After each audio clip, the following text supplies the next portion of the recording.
Tenu à Rabat au Maroc du 28 au 29 avril, le 3e forum du dialogue parlementaire Sud-Sud de l'Association des Sénats, Choura et Conseils similaires d'Afrique et du monde arabe a débouché sur plusieurs résolutions.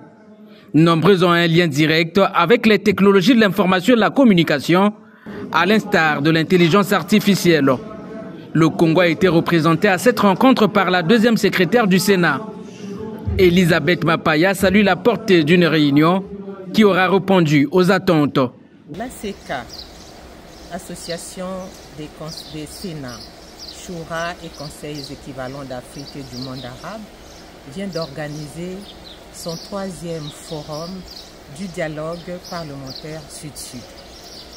Un thème était choisi, les dialogues interrégionaux et intercontinentaux dans les pays du Sud, un levier essentiel pour faire face aux nouveaux défis de la coopération internationale et garantir la paix, la sécurité, la stabilité et le développement commun. Pendant ce forum, il y a eu beaucoup d'échanges d'expériences, vraiment des riches débats et des informations liées au futur de l'ACK. Vous savez, avec le nouvel ordre mondial, il faut arrimer nos mécanismes et nos méthodes à cet ordre-là. Et donc, l'intelligence artificielle, l'IA, était à l'ordre du jour. Nous avons aussi regardé les inconvénients, les avantages et les inconvénients de ce concept. Il faudrait donc pour les membres de l'ACK des résumés nécessaires pour s'arrimer à cette nouvelle exigence mondiale.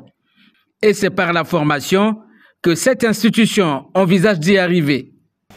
Et là également, nous avons parlé aussi des inconvénients et des avantages de l'IA.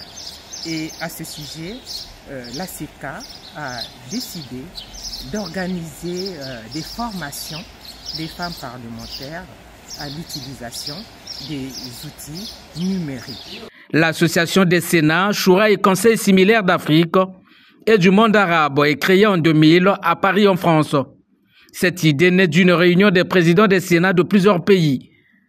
Ce forum s'est tenu sous le thème « Dialogues interrégionaux et intercontinentaux dans les pays du Sud », un levier essentiel pour faire face aux nouveaux défis de la coopération internationale et garantir la paix, la sécurité, la stabilité et le développement commun.